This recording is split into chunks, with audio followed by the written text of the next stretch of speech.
Livro Fonte Viva, Espírito Emmanuel, Psicografia, Francisco Cândido Xavier, capítulo 23. Ante o sublime. Não faças tu comum o que Deus purificou. Está em Atos, capítulo 10, versículo 15. Existem expressões no Evangelho que a primeira de flores a se salientarem no ramo divino devem ser retiradas do conjunto para que nos deslumbremos ante o seu brilho e perfume peculiares. A voz celeste, que se dirige a Simão Pedro nos Atos, abrange horizontes muito mais vastos que o problema individual do apóstolo. O homem comum está rodeado de glórias na terra. Entretanto, considera-se num campo de vulgaridades, incapaz de valorizar as riquezas que o cercam. Cego diante do espetáculo soberbo da vida que lhe emoldura o desenvolvimento, tripudia sobre as preciosidades do mundo, sem meditar no paciente esforço dos séculos que a sabedoria infinita utilizou no aperfeiçoamento e na seleção dos valores que o rodeiam. Quantos milênios terá exigido a formação da rocha? Quantos ingredientes se harmonizam na elaboração de um simples raio de sol? Quantos óbices foram vencidos para que a flor se materializasse? Quanto esforço custou a domesticação das árvores e dos animais? Quantos séculos terá empregado a paciência do céu na estruturação complexa da máquina orgânica em que o espírito encarnado se manifesta? A razão é luz gradativa diante do sublime. Não te esqueças, meu irmão, de que o Senhor te situou a experiência terrestre num verdadeiro paraíso, onde a semente minúscula retribui na medida do infinito, por e por onde águas e flores, solo e atmosfera te convidam a produzir em favor da multiplicação dos tesouros eternos. Cada dia louva o Senhor, que te agraciou com as oportunidades valiosas e com os dons divinos. Pensa, estuda, trabalha e serve. Não suponhas comum o que Deus purificou e engrandeceu. Vamos então aos comentários deste novo capítulo 23. E vamos repetir o versículo que nós tivemos na leitura, o versículo de maneira mais simples, quem sabe, mais do nosso jeito. Assim, aquilo que Deus purificou, não te cabe considerá-lo comum, impuro. E pensamos, como Emmanuel foi extrair, pensar de um capítulo, no nosso caso, o capítulo 10, que tem 48 versículos, como apanhou um determinado versículo para expor pensamentos extraordinários como ele fez. O capítulo é complexo. Penso até que é pouco estudado, porque não encontrei referências. Com certeza existem, mas minha biblioteca foi mínima para este ponto de Atos dos Apóstolos. Pastorino, por exemplo, não traduziu em Sabedoria do Evangelho, em 8 volumes, não traduziu este capítulo. Haroldo Dutra Dias traduziu Atos dos Apóstolos, explicando termos com vários significados. na tradução que ele fez. Os adendos de Haroldo ajudam, sim, no nosso entendimento. Mas ainda não encontrei no YouTube uma exposição que aborde este capítulo. Talvez porque não se refira diretamente a Jesus, a ensinamentos de Jesus. Mas a passagem com Pedro, ou Simão, como é citado, é relatado por Paulo, que passa para o médico Lucas compor o Ato dos Apóstolos. Neste encadeado de histórias que remonta a mais de 2000 anos, já vimos que nossa compreensão alcança pouco. Entendemos, assim, o superficial, o mais conhecido. Mas nós vamos retirar o ensinamento porque, sem dúvida, Emmanuel tem um objetivo claro ao ditar este texto. Para percebermos a complexidade deste capítulo, vamos ler até o versículo 36. E vou procurar resumir os restantes até chegar ao 48, para não ficarmos presos a uma leitura de difícil assimilação para nós, pelos termos usados e por regras, normas tradicionais do judaísmo de então, e que são desconhecidas para nós. Vamos então à leitura do capítulo 10, resumindo. Prepare-se então. O capítulo 10 de Atos dos Apóstolos tem um título assim: Pedro na casa do centurião Cornélio. Bem, vamos primeiro para a nossa localização geográfica.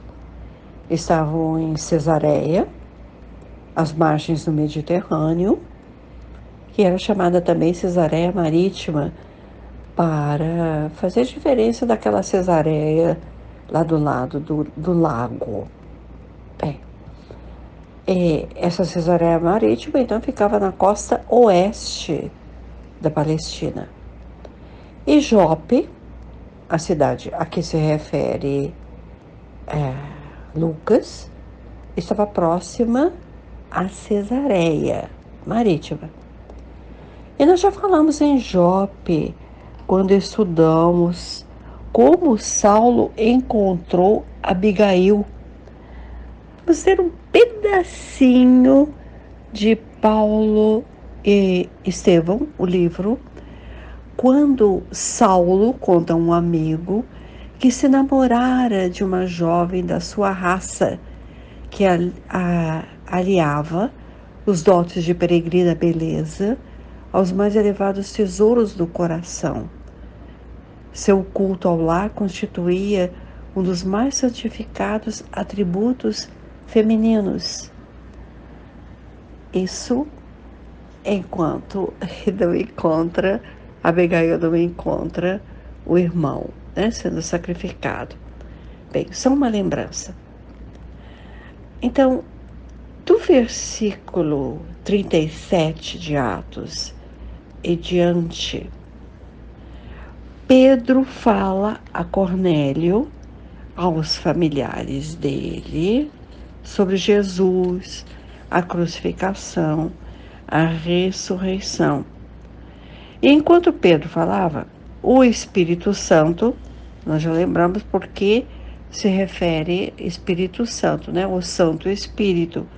Então o Espírito Santo caiu sobre todos que lhe escutavam, derramando-se sobre os gentios. Pedro mergulhou a todos. Já sabemos que esse mergulhar significava batizar em nome de Jesus Cristo. E lá permaneceu alguns dias, na casa do centurião. Vamos pensar. O que significou a visão de Pedro em Jope? Ele viu todos os quadrúpedes que eles andavam em 4 patas, viu répteis da terra e aves do céu. E a voz disse: Pedro, sacrifica, quer dizer, mata, imola e come.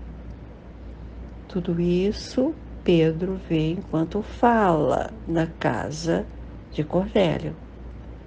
Isso aconteceu por 3 vezes. A ordem se repetiu. Pedro então diz: de modo nenhum, Senhor, porque jamais comi coisa alguma comum e impura. Aí vem o versículo 15, citado por Emmanuel nesse capítulo. As coisas que Deus purificou, não as tornes tu comuns. Essa foi a resposta que Pedro recebe ao dizer que ele nunca comeu nada comum e impuro.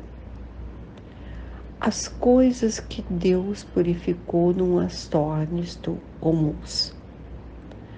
Agora temos que entrar nas regras de alimentação dos judeus.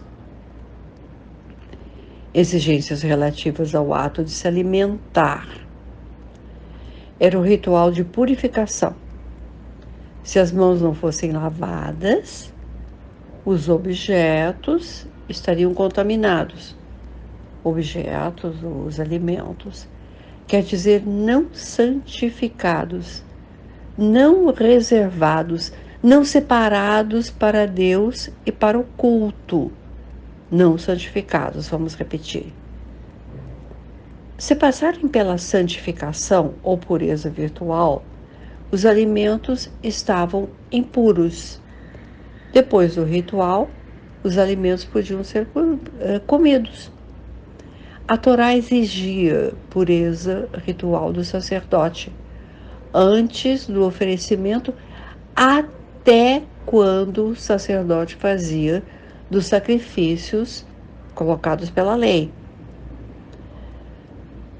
Voltando aos capítulos em que estudamos as cartas de Paulo e a descrição em Atos, quando Paulo, naquela ocasião descrita em Atos, introduziu o hábito de comerem todos juntos, judeus e gentios.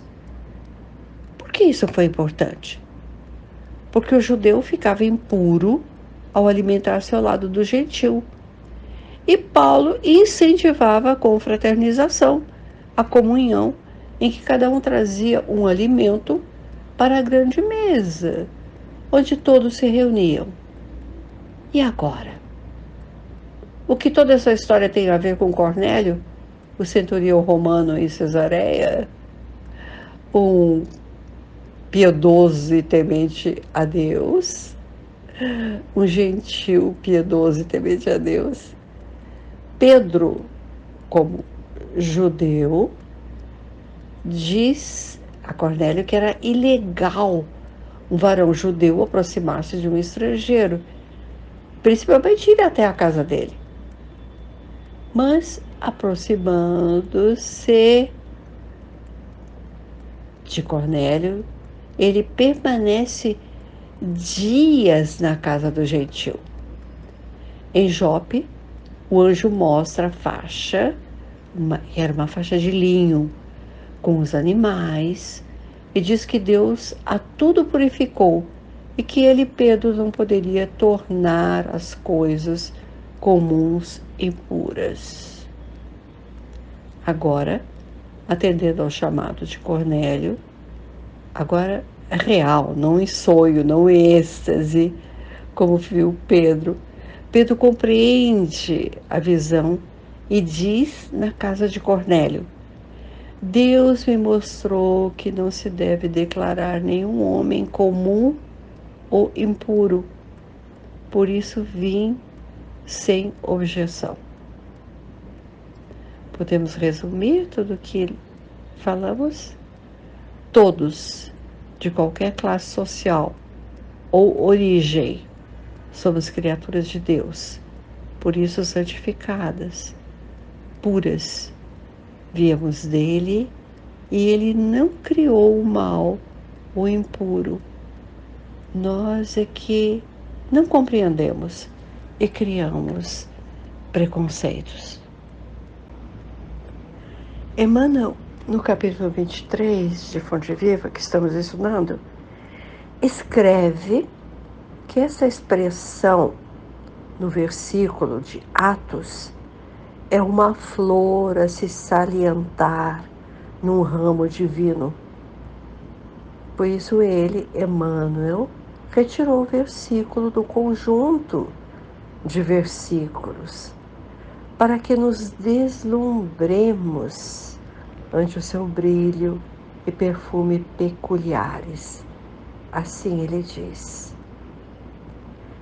somos irmãos.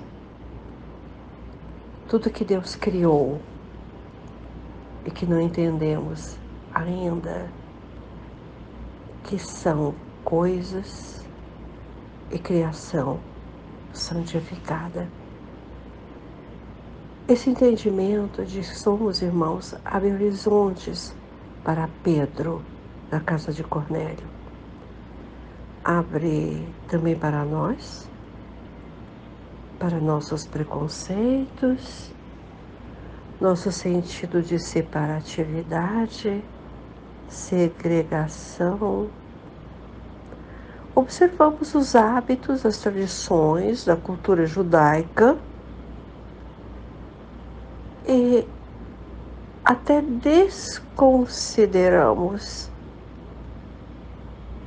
e ainda não percebemos o sentido profundo das palavras do anjo a Pedro na casa do centurião Cornélio.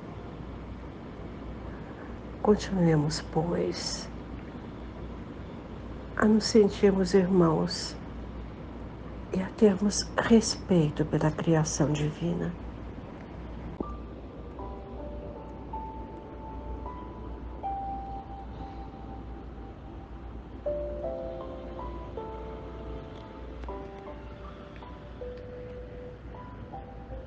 Finalizamos pensando no respeito à criação divina. E porque, Senhor Jesus, ainda não respeitamos a criação do nosso Pai, é que lutamos com o sofrimento pelos prejuízos que causamos à natureza, os prejuízos que causamos uns aos outros, em atos e pensamentos. Que o exemplo de Pedro, que passando por cima dos preconceitos e da própria cultura judaica, vai à casa do gentil, que esse procedimento e entendimento de Pedro possa nos orientar muitas e muitas vezes no nosso dia a dia, quando menosprezamos o irmão por crer diferente de nós, por pensar diferente de nós. Ampara-nos por isso, Senhor Jesus, para que, mesmo que lentamente, nós possamos entender a dimensão do que ensinaste e a dimensão de que os teus apóstolos, como Pedro, entenderam quando o Santo Espírito projetava-se a visão desse apóstolo. Que continuemos estudando sob a tua guarda e abençoa-nos, Senhor. Graças a Deus.